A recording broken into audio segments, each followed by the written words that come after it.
Como é que chama a rádio mesmo, Jader?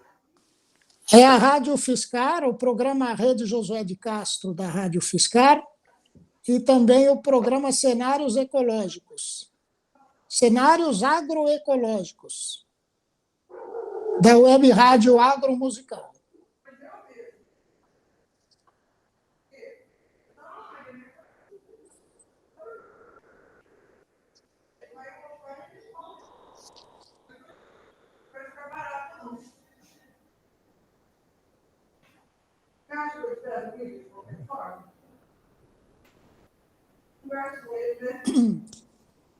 Ok.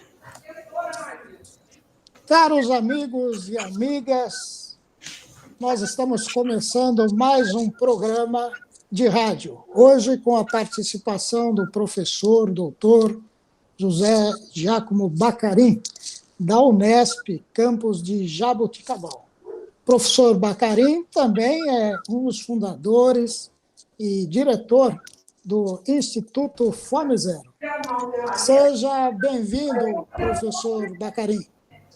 Oi, Jader, é um prazer estar conversando com você, cumprimentar todos os ouvintes do programa Josué de Castro, do Cenários Agroecológicos, da Rádio UFSCar.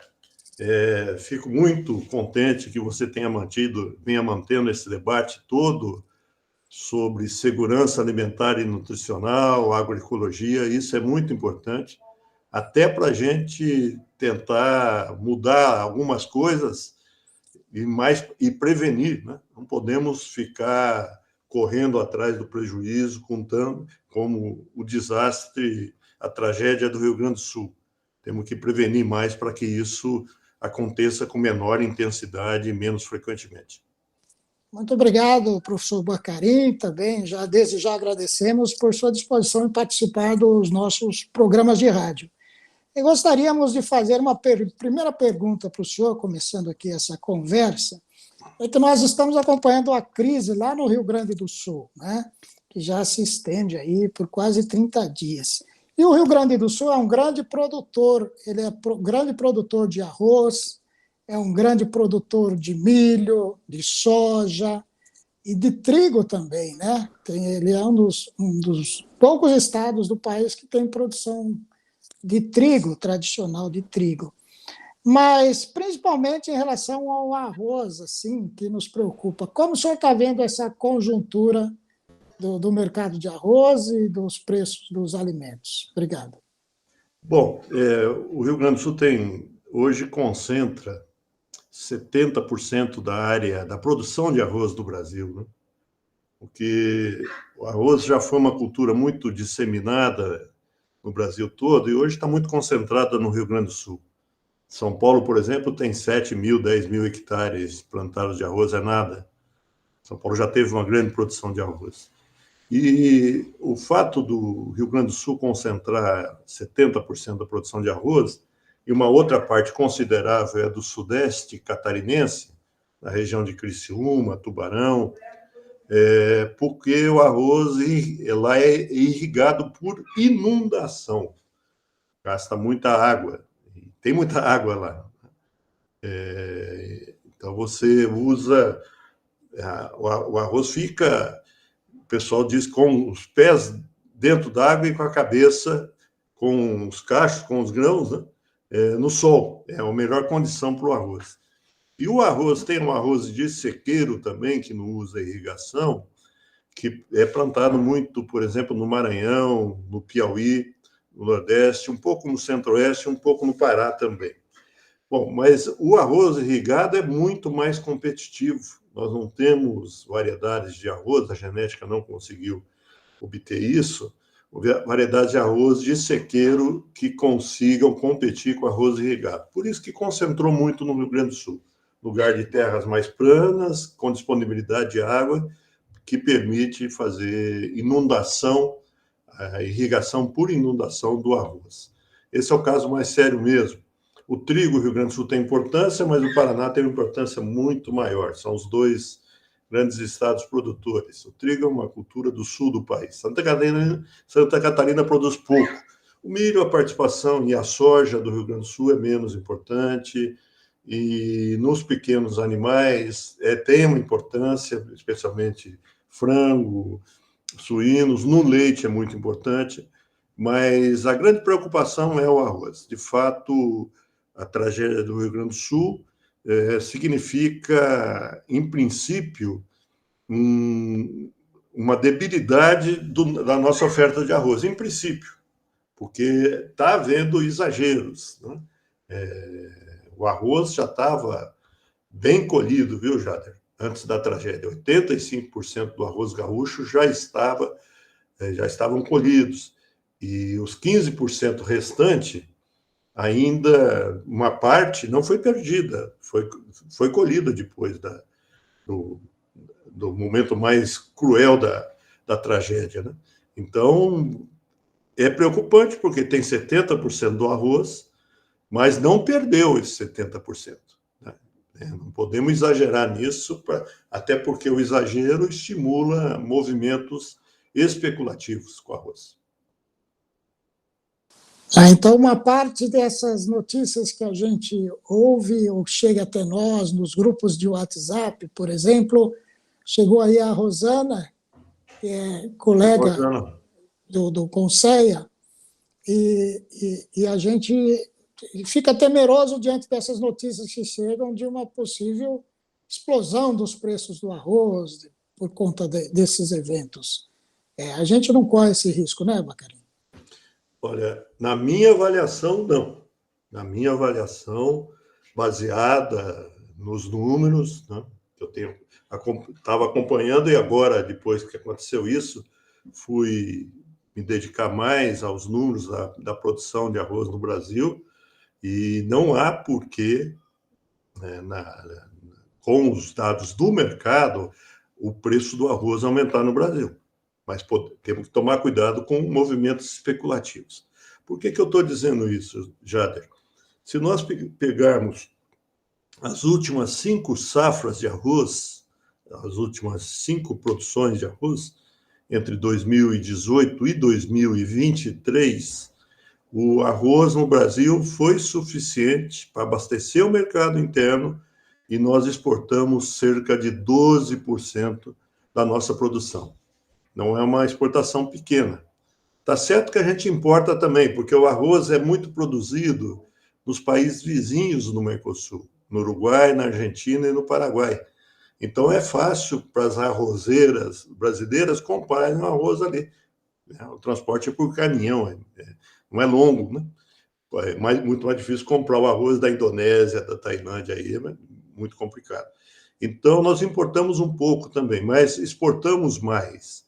Então, o que a gente chama de disponibilidade do arroz no Brasil é grande, não é? Não estava apertada a safra, não estavam tendo que importar.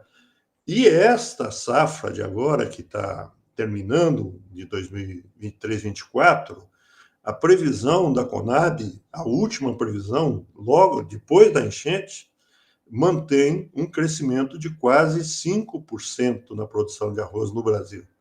Então, nós temos arroz suficiente. Né? Agora, veja, esse arroz, nesse momento, está na mão de grandes comerciantes. Tem muito agricultor de arroz? Milhares. Quantos comerciantes de arroz? Nós que vamos no supermercado, quantas marcas de arroz nós encontramos lá? Cada vez menos, cada vez mais concentrada. Então, esses comerciantes têm um poder, você sabe disso, é um poder sobre os preços. E eles podem, se nós não tomarmos cuidado, de especular com o preço, manter mais estocado o arroz e jogar o preço imediatamente para cima, tentar se aproveitar da ocasião. Então, há a necessidade do governo estar muito atento a isso e intervir, não deixar o preço do arroz voltar a subir. Porque se a gente pega... O arroz foi... Se eu estiver falando muito, você me interrompa, viu, Jada? Bom, o arroz do ano passado, ele foi o que destoou na inflação dos alimentos, nos preços dos alimentos. Nós tivemos, em 2023, os preços, de maneira geral, caindo, inclusive a carne de boi ficou mais barata, não é? Subiu menos que a inflação brasileira, então, relativamente, ela ficou mais barata, mas o arroz e o feijão subiram de preço durante 2023. O arroz subiu muito, não é? Mas nesse ano, por que subiu muito? Não tem produção suficiente no Brasil? Tem produção suficiente. Mas o preço do arroz no Brasil é ditado pelos preços no mercado internacional. Como a gente exporta 12% da nossa produção, se sobe lá fora, sobe aqui dentro também. Então, isso não foi fraqueza da nossa produção, foi o vínculo do arroz ao mercado internacional. Do final do ano passado para agora, Jade, o que a gente observa? Que os preços internacionais do arroz começaram a cair. E no Brasil, as últimas pesquisas do IBGE indicam que a partir de março até fevereiro ele estava aumentando muito. A partir de março, o arroz começou a cair. Até agora, 15 de maio. Né? Então, caiu em março, abril e 15 dias de maio. Então, faz 2 meses e meio que o preço do arroz ao consumidor estava caindo no Brasil. E eu não vejo por que esse preço comece a subir. Ah, mas ele está caro. É verdade. Mas não esqueçam que ele atingiu um valor muito alto no começo do ano. Ele está caro ainda em relação ao que era há um ano atrás, isso é verdade, mas está mais barato do que no final de 2023 e no começo de 2024. E, na minha avaliação, não há por que esses preços, ao menos que os preços internacionais voltem a subir, né? Que é uma coisa que a gente não controla. Mas se isso não acontecer, não há por que o preço do arroz subir ao consumidor no Brasil. Uma outra boa notícia é que o feijão também começou a ficar mais barato. E aí o feijão, no caso, o feijão depende da produção nossa, né? O mercado internacional do feijão é muito pequeno. Não é o que os economistas chamam de commodity internacional, que tem, todo mundo produz e vende. O feijão não, né? É um mercado bem mais restrito. E aí, quando aumenta preço, está faltando feijão no Brasil. Quando cai preço, está sobrando feijão no Brasil. Não é? No arroz, não. Mesmo que tenha uma safra muito boa, se o preço lá fora estiver alto, ele vai manter um preço alto aqui dentro. Bacarim, quer dizer que nós não temos mais aqueles estoques reguladores como a gente tinha nos anos 70, 60, aqueles armazéns cheios de arroz. Eu me lembro que alguns até brotavam algum tipo de bicho, o feijão também endurecia, ficava ruim. Talvez acho que seja um pouco de essa memória que leva as pessoas a pensarem quando vai entrar um arroz que não é aquele arroz do cotidiano, né, do ritmo, do ciclo da safra. Não, vai entrar um outro tipo de arroz. É o arroz do estoque, é arroz antigo. Então, não é isso, né? Nós não estamos falando disso, né? Não, nós já abandonamos há algum tempo uma política de formar estoques de produtos no Brasil. A década em que teve mais produtos estocados, arroz, feijão e milho, foi na década de 1980, quando nós passávamos por uma inflação. Você lembra disso, né? Os mais novos não acreditam quando eu falo isso em sala de aula. Nós passávamos por uma inflação de 1.000% ao ano, chegou a 2.000% ao ano, né?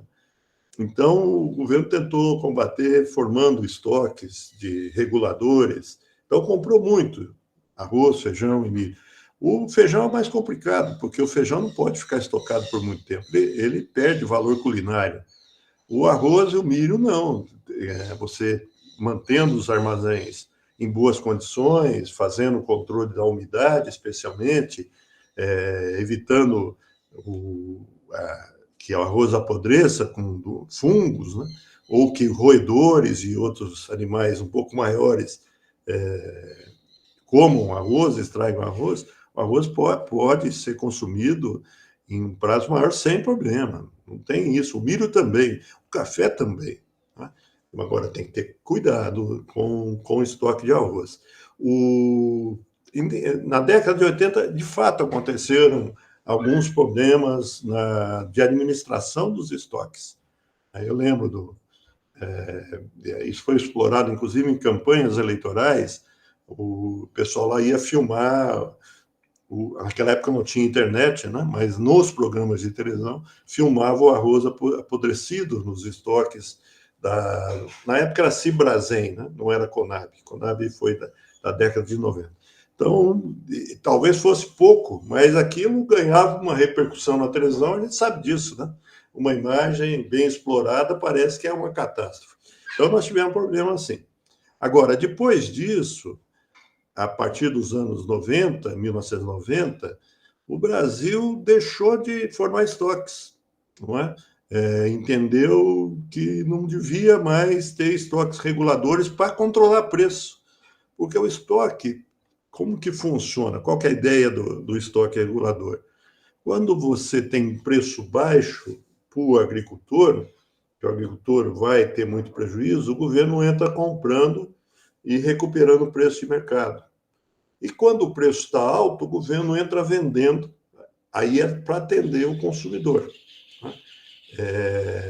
Teoricamente é assim, na prática é um pouco complicado, porque o governo até consegue comprar e aumentar para o agricultor, mas quando ele vai vender, os agricultores costumam se mobilizar e não deixar que isso aconteça. Né?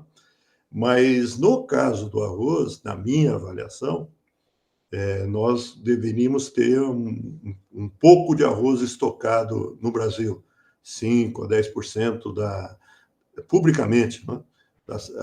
Estocado pelas empresas, tem.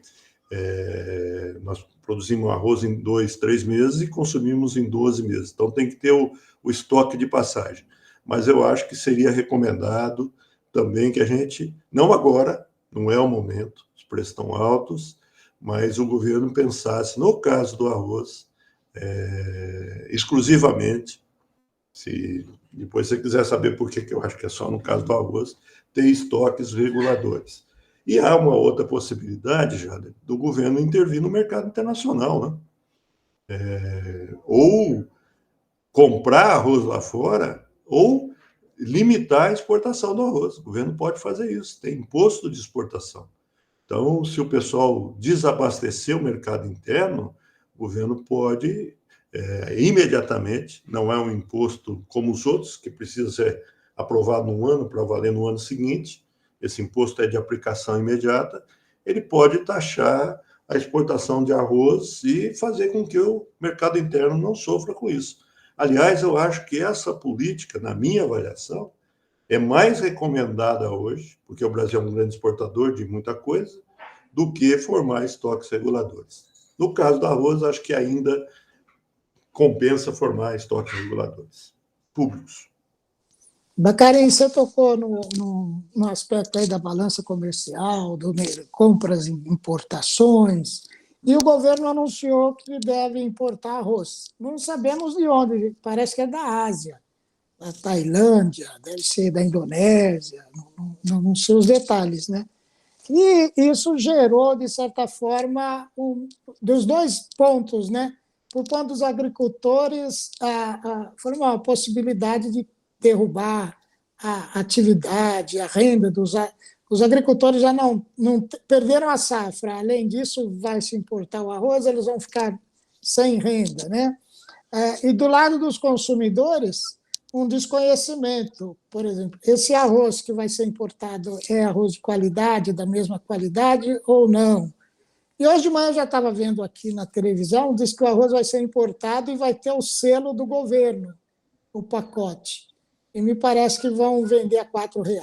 Não sei, tudo isso está muito em discussão ainda. Como você está acompanhando isso? Como você vê essa solução trazida aí pelo governo?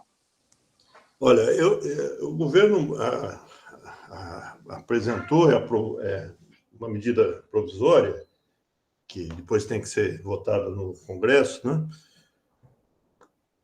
de poder comprar este ano em torno de 1 milhão de toneladas de arroz. A nossa produção, já só para ter ideia do que é 1 milhão de toneladas, são 10 milhões de toneladas, 10,5 milhões de toneladas. Então, seria 10% da nossa produção. E essa autorização para o ano inteiro. E tentou fazer o primeiro leilão no dia 21, se eu não me engano, 21 de maio, para comprar 100 mil e poucas toneladas de arroz. E não comprou porque o preço oferecido pelos vendedores era alto. Então, desistiu da compra. Porque o governo ia comprar, ele pagaria o preço que os vendedores estão pedindo e colocaria um adicional, uma subvenção nisso aí, uma equalização de preços. Né? Isso é técnico, isso nós não precisamos entender. Né? O governo ia comprar e a ideia é subsidiar essa compra e vender um pacote de 2 quilos com a marca do governo a R$ 4,00, R$ 2 por quilo de arroz. Mas não conseguiu comprar porque tem um preço fixado e não pode, né, ultrapassar um limite. O governo não pode comprar por qualquer preço. Ele tem que estabelecer um valor. E não encontrou vendedores, ou os vendedores se organizaram para aumentar o preço.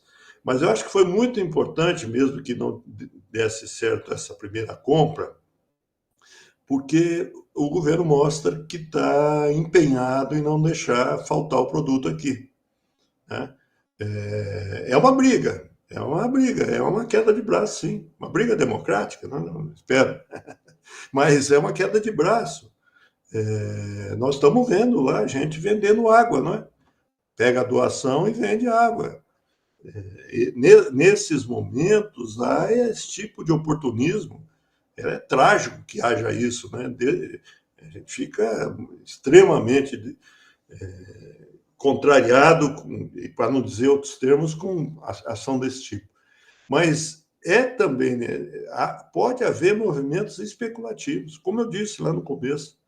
A safra de arroz 2023, 2024 não está com os agricultores, está com os grandes comerciantes. E esses comerciantes podem ser discricionários no mercado. Então, a atitude pública de dizer o seguinte: se volta a subir o arroz, a gente entra, eu acho correta. Se não acontecer, se o preço continuar caindo, deixa o preço continuar caindo. Ninguém quer quebrar a produção de arroz. Nós não queremos que os preços fiquem impraticáveis no mercado. E está certo. É um olho no gato, outro na sardinha, não é? Você tem que cuidar dos dois lados.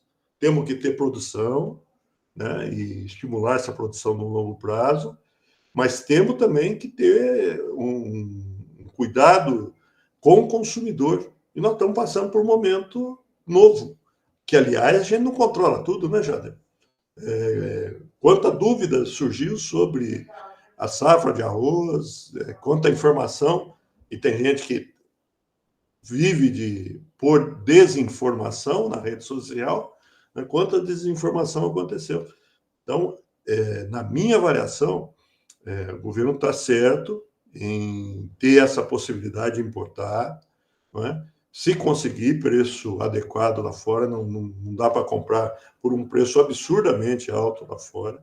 E eu não tenho dúvida que os cuidados com a qualidade do arroz foram tomados. Não vai comprar um arroz de qualquer qualidade, vai comprar um arroz dentro das especificações técnicas. Né? Tem lá, a Conab tem toda a competência para estabelecer isso. Não é um arroz, não é uma quirela, um arroz de terceira, quarta qualidade. Né? É um arroz de boa qualidade, como o que a gente consome no Brasil. Está certo que tem algumas pessoas que não têm renda para consumir um arroz de boa qualidade dentro do Brasil. Né? Mas a compra governamental não seria um produto de qualidade ruim. E talvez tivesse que vir mesmo de longe. Eu não tenho informação como é que é a safra, como é que está a safra do Uruguai, da Argentina e do Paraguai. Nós importamos basicamente desses países, viu, Jânio? O arroz nosso vem desses países, pela proximidade. Não é nem pela falta de arroz no Brasil. É que tem lá uma arrozeira em Uruguaiana, do lado de Uruguai, então dá para comprar arroz plantado ali na fazenda do lado. Né? É a mesma coisa com a Argentina, com o Paraguai. Mas eu não sei se esses 3 países têm condição de ampliar a exportação para o Brasil nesse momento. Então, não sei se eram desses países, isso eu não vi notícia. Ou se vinha da Ásia, né? Que tem uma grande produção de arroz, mas também tem um grande consumo. Hein? Lá eles consomem per capita muito mais arroz que, inclusive, o Brasil. Né? Então, mas eu acho que não devemos abandonar essa possibilidade.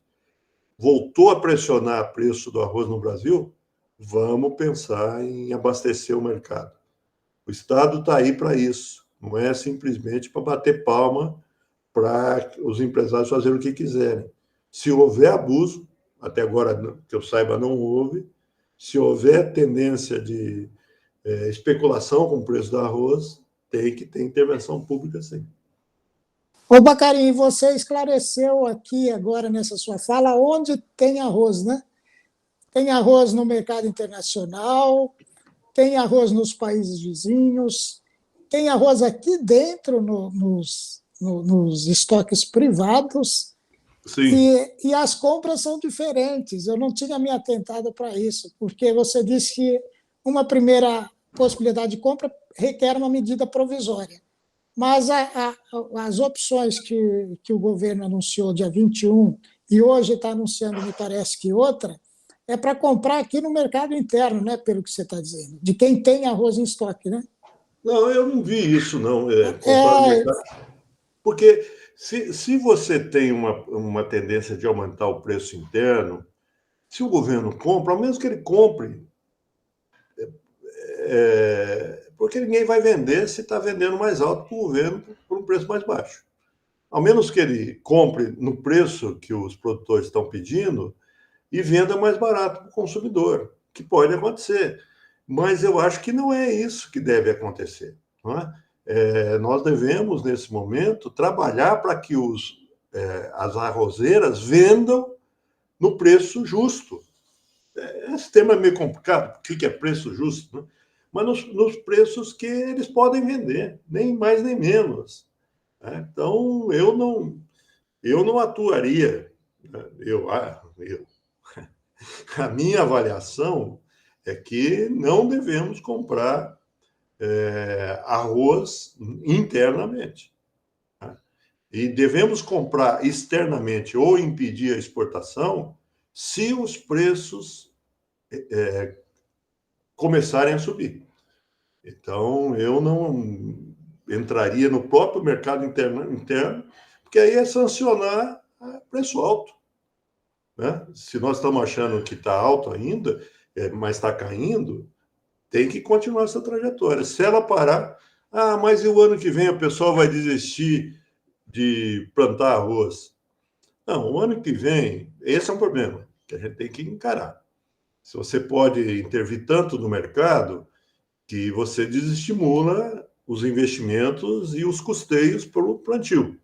Né? Mas nós estamos muito longe disso. Né? Quem está falando isso está falando porcaria. Né? Está querendo engaverar. Nós estamos numa emergência e temos que atuar pensando nisso. Para o ano que vem, não vai ter estímulos de plantio de arroz. O que vai ter de problema? Eu imagino, eu vou falar de imaginação, suposição, não tenho as informações mais concretas, que os campos de plantio de arroz lá no Rio Grande do Sul vão precisar ser muito reformados. Porque você imagina você nivelar 10, eu não sei qual o tamanho dos talhões de arroz, vamos imaginar que seja 10 hectares. Você tem que deixar esses 10 hectares são 10 quarteirões. Né? Um quarteirão é 1 hectare. Então, você tem que deixar esses 10 quarteirões totalmente plano, porque é por inundação, né? Então, o nível de água tem que ser igual em todos. Se deixar bem inclinado, vai para um lugar, né? não irriga o outro. Então, quanta lama juntou ali, não é? Como é que vai fazer esse nivelamento? Você tem canais de irrigação que levam água, você tem diques, né? Para contenção da água, represas para você bombear água. Essas represas foram atingidas, as bombas de recalque de água do arroz, será que foram atingidas por lama? Então, nós vamos ter um problema, sim, esse é concreto, não sei a dimensão dele, não sei, né? É uma suposição minha, mas nós temos um problema concreto para recuperar a atividade até o ano que vem. Mas não vejo que a intervenção pública no preço desestimule. Não é isso. Acho que o que vai ser preciso é, como em outras áreas, né? O Rio Grande do Sul foi, uma grande parte, muita coisa foi destruída. Nós vamos ter que recuperar isso. E na agricultura não vai ser diferente. E imagine, por exemplo, quem perdeu um plantel todo de vacas leiteiras, como aconteceu, né? As cenas terríveis, né, das vacas mortas, né? Como que isso... Então, isso vai ser um problema, né? Mas eu não associaria a uma intervenção pública do governo no preço, se necessário. Obrigado, Bacarim. Nós já passamos da primeira metade aqui, já se foram mais de 30 minutos. E vamos tomar uma água e dar um tempo aqui para o nosso produtor.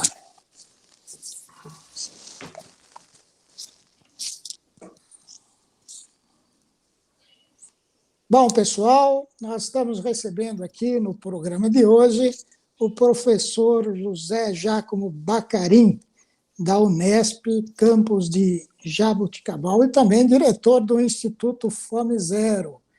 Nós estamos tratando de um tema muito importante, que são os cenários para o preço do arroz e dos alimentos.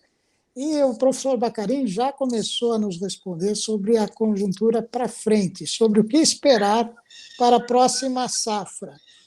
E nós temos a nossa pergunta é exatamente essa, professor: se essa não será uma ameaça para os nossos níveis de segurança alimentar e nutricional.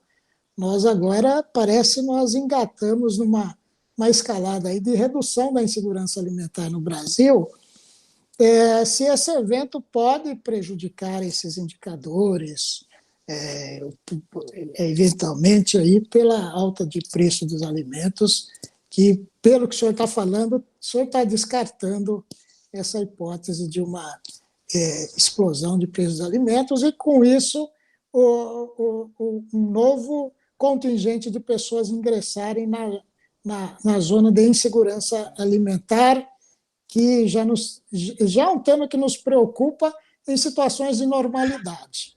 Quando a gente tem um evento igual a este, ou uma seca na Amazônia, esses eventos climáticos todos jogam contra a nossa estratégia de reverter esses números da fome.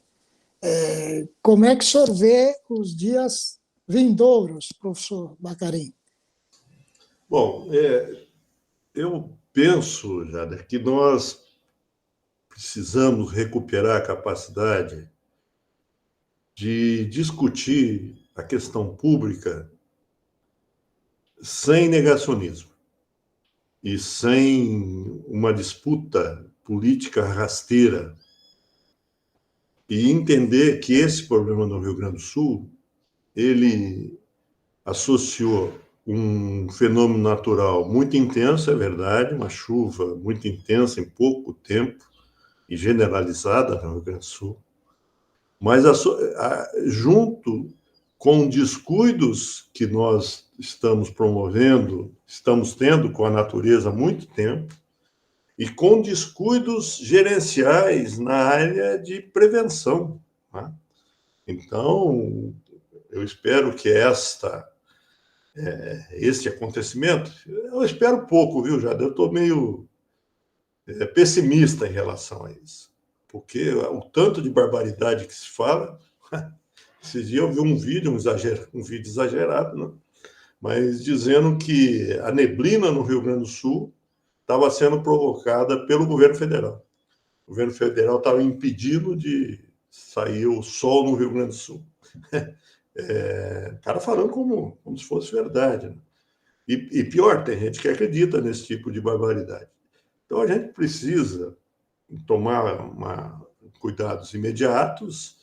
Acho que a gente está tomando vários cuidados imediatos, que vai, inclusive, na minha avaliação, ter a economia gaúcha vai se recuperar, não vai demorar tanto, não. É comum. Pode acontecer depois de Ninguém torce por um desastre, mas depois dessa tragédia, você ter investimentos voltando, as pessoas tendo acesso a crédito, refazendo suas casas, comprando material de construção, reconstruindo a agricultura.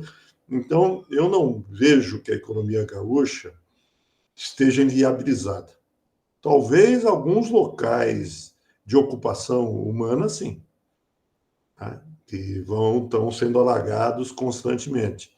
Então, talvez haja necessidade de transferência de pessoas, que é uma experiência, no tamanho que aconteceu, muito nova. Como é que a gente vai fazer isso? Como é que a gente vai... As pessoas vão sair em massa de um lugar para outro. Como é que está a questão da propriedade privada, a questão das áreas...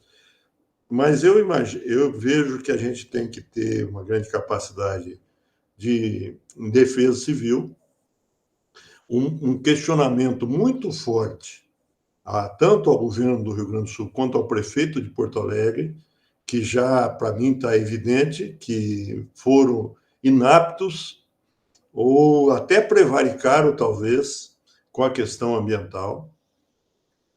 Tomando um pouco o seguinte cuidado, o que aconteceu no Rio Grande do Sul não é só devido às condições locais, esse é um problema sério. O problema ambiental não é só porque você destrói o ambiente no seu local, pode vir de outros lugares. Né? A seca da Amazônia nos promoveu no Sudeste uma grande onda de calor. E mesmo a seca da Amazônia talvez não tenha sido decorrente dos problemas da Amazônia. Então, a questão é complexa, mas temos que incorporar essa questão já, imediatamente. Barrar os boiadeiros que estão querendo passar boiada em qualquer lei ambiental.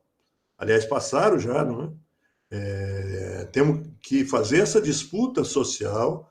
Não dá para aceitar que o meio ambiente seja tratado como um atrapalho, porque o que a gente está percebendo? Que se a gente não cuida do meio ambiente, não cuida do ambiente, o negócio pode ser prejudicado.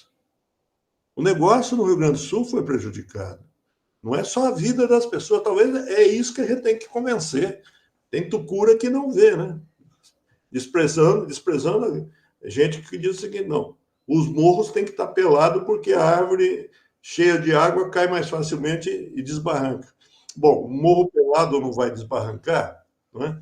Então, mas tendo uma discussão mais séria, cuidar mais do meio ambiente. Nós tivemos uma boa notícia agora, o Metbiomas estimou que nós diminuímos o desmatamento de todos os biomas no Brasil em 11,5% entre 2022 e 2023, mas o que aconteceu? Nós conseguimos controlar muito na Amazônia, mas os cerrados, o desmatamento está correndo solto. Está correndo solto, não, mas está muito alto ainda. Então, nós precisamos começar a controlar isso. Plantar árvore é uma necessidade para o negócio, não é só para ecologista, não é? É uma necessidade para o nosso conforto doméstico. Cidades sem árvores têm mais calor, isso é provado. No meio rural de uma cidade, a temperatura é menor.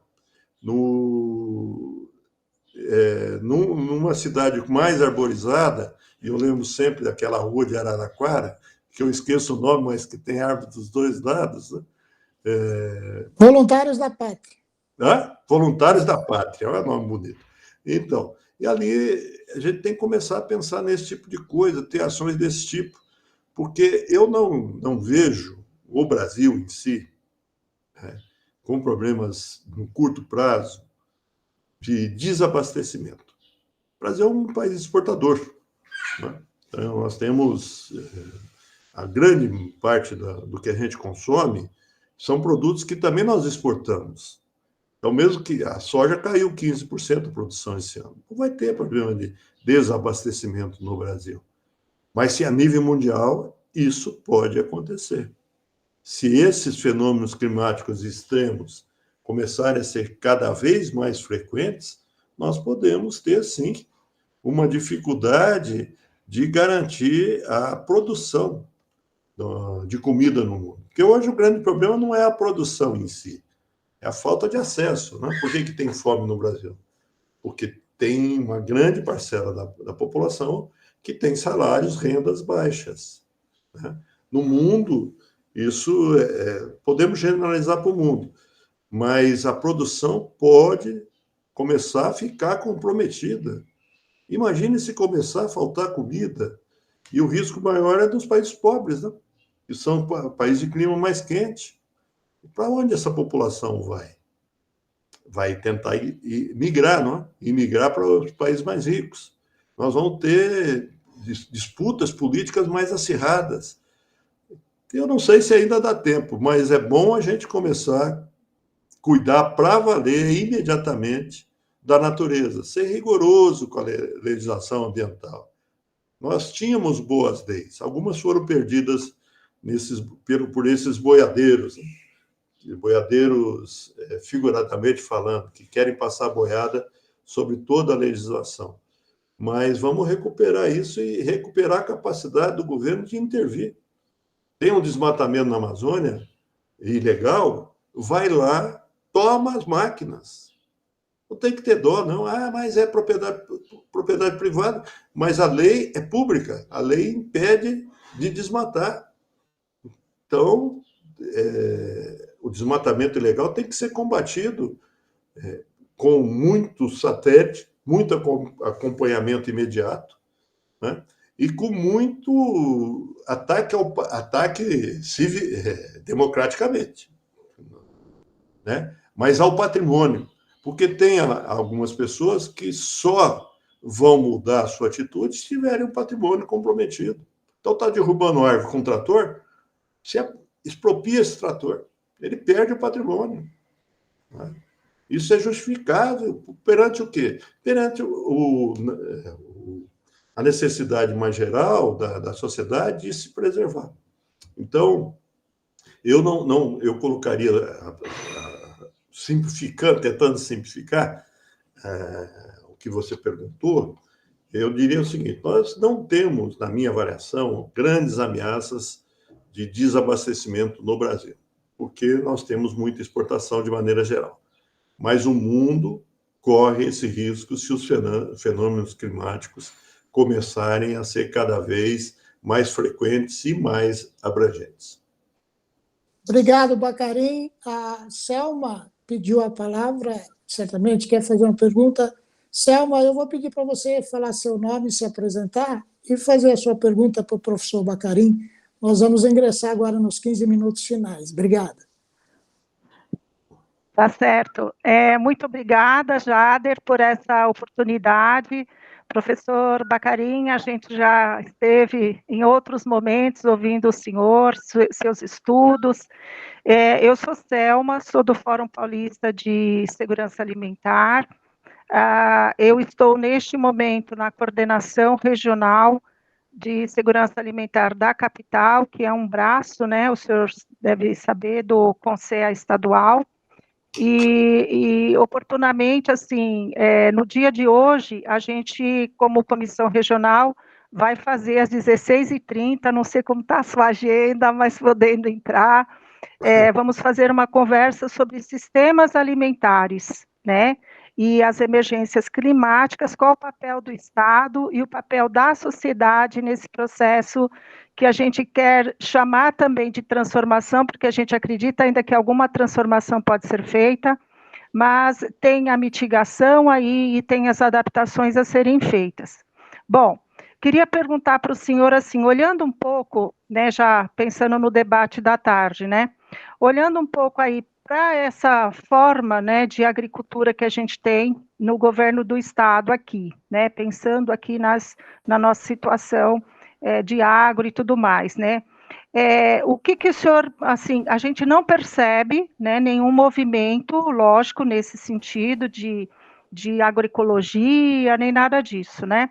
Agora há pouco um colega nosso colocou que foi formado no dia de ontem um comitê gestor para as emergências climáticas, Jader. Vou mandar para você, inbox, você manda para o professor, que está compondo lá várias secretarias, e isso é assim, é forçação, né? E lembrando o Frei Beto, governo é igual feijão, né? Só funciona na pressão. Então, se a gente não vai cutucando, não acontece. Então, assim, essa questão que é muito colocada de agricultura regenerativa, isso é um caminho, assim, para a gente pautar São Paulo nesse sentido? O que o senhor acha? Pensando naquilo que a gente tem de produção aqui, que está circunscrita aqui no nosso pedaço, né, São Paulo. O que o senhor acha disso? É por aí ou não? Tem a política nacional, né, já de combate aí às questões climáticas. A gente percebe que os municípios, né, o Estado, precisam ter planos também. O que o senhor pensa sobre isso, sobre esses planos para lidar aí com as emergências climáticas? Se eu falasse um pouquinho disso. Obrigada, viu, Jader? Obrigada, gente. Selma, eu acho que na sua pergunta está o contraponto entre o imediato e o de longo prazo, né? De fato, todos agora precisamos recuperar as nossas defesas civis, né? Porque o risco de ter fenômenos climáticos extremos é muito maior. Então, nós temos que estar mais preparados. O Rio Grande do Sul não estava preparado. A Prefeitura de Porto Alegre não estava preparada. Cometeu uma série de erros, e desprezou, inclusive, as obras que foram feitas de contenção do Guaíba, que eu fui aprendendo agora, durante esse momento duro para o Rio Grande do Sul, que os diques foram feitos na década de 1970, copiando o que a Holanda fez com a contenção do mar, né? A Holanda tem uma parte do seu território que é abaixo do mar, né? Tem uma altitude negativa. E eles conseguiram, com diques, conter definitivamente não, mas conseguiram conter essa água. E lá no Porto Alegre, copiou esse processo. Foi bem feitinho, foi bem planejado, bem executado, só que não teve manutenção. E a especulação imobiliária começou a achar que aquilo ali era um atrapalho para a construção de novos prédios. O que a tragédia mostra? Que talvez não tenha espaço para os prédios que já existem. É um momento duro. Então, o longo prazo tem que voltar. E eu diria que isso... O Frei Beto, meu amigo, eu acho que os governos, de fato, são pressionados e têm que agir sob pressão mesmo, mas eu também acho que dentro de alguns governos há um espírito público de procurar trabalhar com longo prazo, né? Trabalhar com prevenção. Sei que muitas vezes isso não dá voto, né? Fazer galeria pluvial, trabalhar com água, com esgoto. É melhor recapear as ruas. O povo vê o recapeamento imediato, né? Mas não cuidou das enchentes. Mas a enchente vai acontecer de vez em quando, depois a gente esquece. Então, essa visão de longo prazo pública, né, tem que ser restabelecida. Na questão da tecnologia agrícola, eu defendo a seguinte posição, viu, Céu? Nós temos algumas... Quando eu falo que o Brasil é um exportador, mas nós temos alguns problemas em algumas culturas no Brasil. especialmente no que a gente chama de hortigranjeiros, né? Ou hortifrutigranjeiros. Se nós pegarmos os preços desses produtos, frutas, verduras, legumes, raízes, nos últimos 16, 17 anos, aí não é um problema emergencial, hein? É um problema estrutural. Eles aumentaram mais de 300%. A alimentação subiu em torno de 200 e pouco por cento como um todo. Esse tipo de produto in natura, que é de boa qualidade nutricional, subiu bem mais. Então, nós temos uma deficiência de produção desse tipo de produto. Precisamos estimular esse tipo de produto. Se possível, perto do lugar de consumo. Então, para não termos gastos com combustível. Mas a gente tem que tomar um pouco de cuidado com as soluções também. Está se falando muito em agricultura urbana. Bacana, legal, vamos estimular. Agora, qual o tamanho disso? Está se pensando em tecnologias alternativas. Muito legal. Agora, tecnologia alternativa, no meu modo de entender, especialmente quando ela é ofertada a agricultores familiares que estão desistindo da agricultura.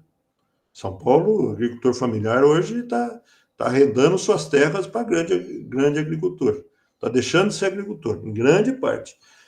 Se nós pensarmos em ofertar tecnologias viáveis para esses agricultores, nós temos que ter validação pública, né? As alternativas têm que ser validadas publicamente, ou seja, tem que ter, de fato, uma boa solução, que pode, inclusive, uma tecnologia alternativa aumentar a emissão de gás de efeito estufa.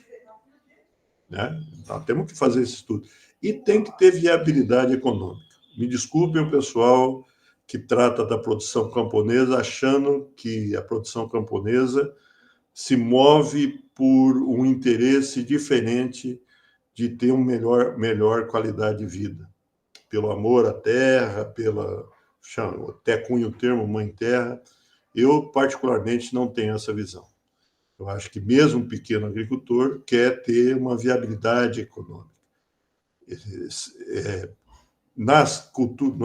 Na maneira tradicional de nós produzirmos, da Revolução Verde, temos que incorporar imediatamente maneiras de diminuir a emissão de gás de efeito estufa. E apostar em tecnologias alternativas, essa é a minha avaliação, viu, Sam? Aliás, eu vou recusar o convite que você me fez, porque eu vou estar na estrada, viu? Eu vou estar viajando, estou indo para casa de uma filha minha. Mas obrigado, de qualquer maneira. Bom, mas, na minha avaliação, a tecnologia alternativa não pode marginalizar ainda mais o pequeno produtor. Porque algumas tecnologias alternativas fazem ele diminuir a renda. Aí não estamos contribuindo, né? Então, eu acho que quando o pessoal fala em sustentabilidade, pode ser um vício meu. Eu gosto muito de economia. É um vício meu. Eu sou agrônomo, mas gosto muito de economia. Quando eu penso em sustentabilidade, é o tripé, né? Ecológico, social e econômico. Nós temos que reforçar o tripé social e ecológico. Mas não dá, na minha avaliação, né, para esquecer o econômico. Eu não entendo isso como uma solução. Ter uma agricultura com outro objetivo que não seja a do país que nós vivemos, que o mundo vive de maneira geral, que é um país capitalista. Quem sabe no futuro, mas agora a viabilidade econômica, no meu modo de entender, tem que estar presente. Obrigado, professor Bacarim. Obrigado, Selma. Tem o professor Paulo César Camargo, aqui da UFSCar, que já trabalhou no Ministério da Ciência e Tecnologia. Eu gostaria de saber se o professor Paulo César gostaria de fazer alguma pergunta ao professor Bacarim. Fique à vontade, professor Paulo César.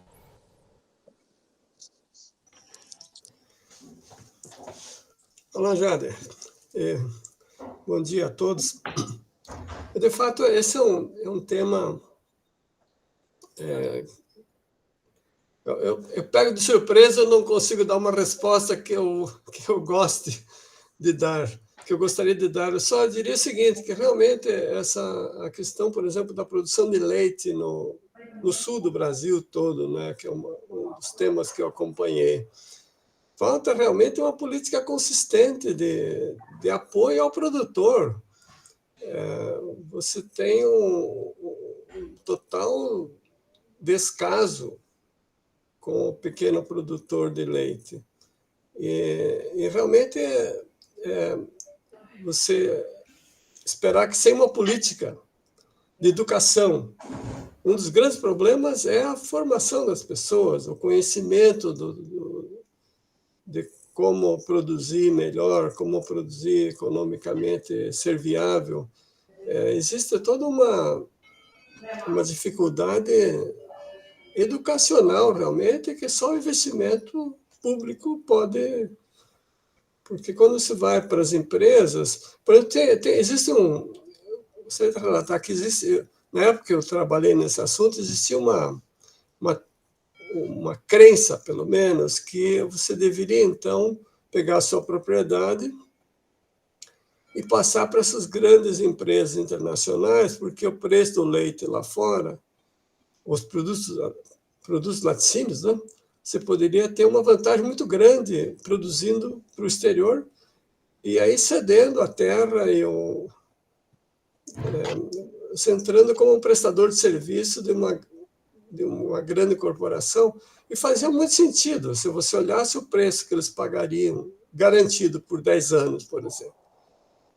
Mas a pessoa tomar uma decisão dessa sem conhecimento mínimo da parte econômica, fica um negócio de exploração pura e simples. Então, eu acho que a questão professor Baccarin, da educação e do investimento público nessa questão da visão econômica é da maior importância. Não é uma questão de esquerda e direita, que eu acho uma estupidez essa divisão, esquerda e direita, desculpem, mas eu acho que o Jade já me ouviu falar isso, eu acho que esse raciocínio de um bit, ele já era. Você não tem o bom e o mal.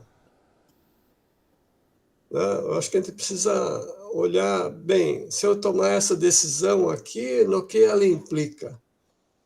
Então, e aí a questão econômica ela entra naturalmente, como tomando uma decisão, qual é a implicação dessa decisão.